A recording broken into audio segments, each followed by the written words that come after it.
Hello, friends. I'm Karthik Wagela from Anand Rathi, and we welcome you to our weekly podcast with Mr. Osho Krishnan, Senior Manager at Anand Rathi. Hi, Osho. What is your outlook on the equity market amid the rising bond yields?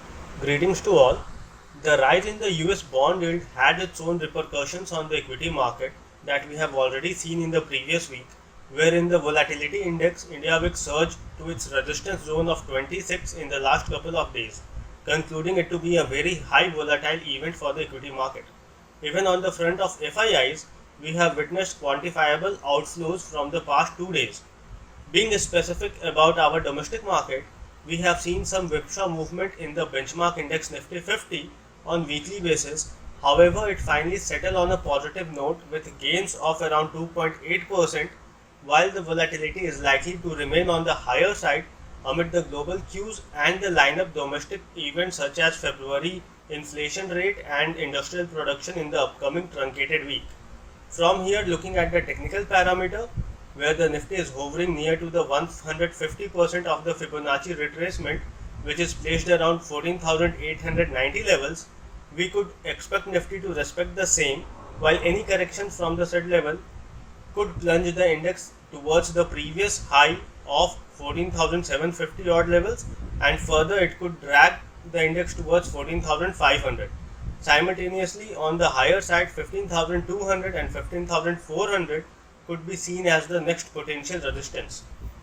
On the other hand, where we have seen the underperformance of Bank Nifty from past couple of weeks, and as it failed to sustain at higher levels and corrected from the overbought zone, this could be seen as the major concern, as the overall banking sector on the technical chart is looking quite sluggish, and even the doji formation on the weekly basis could conclude the same. There could be some short-term blip from the positive trajectory, as the technical levels, the Bank Nifty has resisted from that 123.6% of the Fibonacci retracement. The immediate support for the index could be seen at 34,500 odd zone, breaching which it could test 33,600 in the coming weeks. While on the higher side, if it respects the immediate support, then it could bounce towards 36,000 levels followed by 37,000. However, the overall stance remains to be cautious, and stock specific action should be considered at given point of time. What does the derivative data suggest for the upcoming week where weekly expiry is on Wednesday? For the upcoming week, where the weekly expiry is in just 3 days, first thing is the volatility, which is likely to be on the higher side. Until now, the narrower range seems to be 14,800 and 15,000 in Nifty, as huge OI buildup have been seen in both the strikes, while any breach from the levels of 14,800 could drag the index lower towards 14,500 due to the unwinding of put writers. On the higher side, 15,500 a call option has maximum OI concentration, hence breach above 15,000 could trigger 300 points of fresh rally on the coming week. While for Bank Nifty, the range seems to be 34,000 to 36,000 with huge buildups in the strikes. However, any decisive breach above 36,000 mark could trigger 1,000 point of rally in the index, but a cautious approach in Bank Nifty is advisable at the current levels.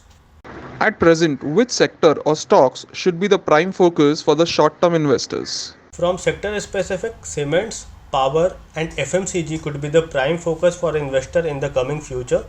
However, sectoral distribution have seen in last couple of weeks, and major focus should be given to stock specific front. There are various stocks which have seen good accumulation in terms of volume, and one could expect them to outperform. From FMCG domain, HUL is one of the counter which had seen some good consolidation from past couple of weeks near its 200-day exponential moving average, and is all set to surge higher.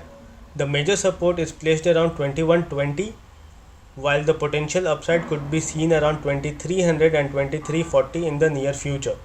Another counter from the same space is Dabur, which has rebounded from its 200 DEMA, and any dip towards 520 odd zone could be a good opportunity to accumulate the counter from short to medium term perspective.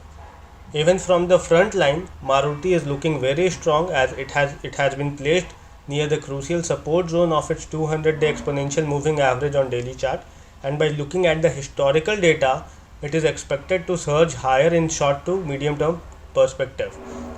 Even Grasim is expected to surge higher in near future.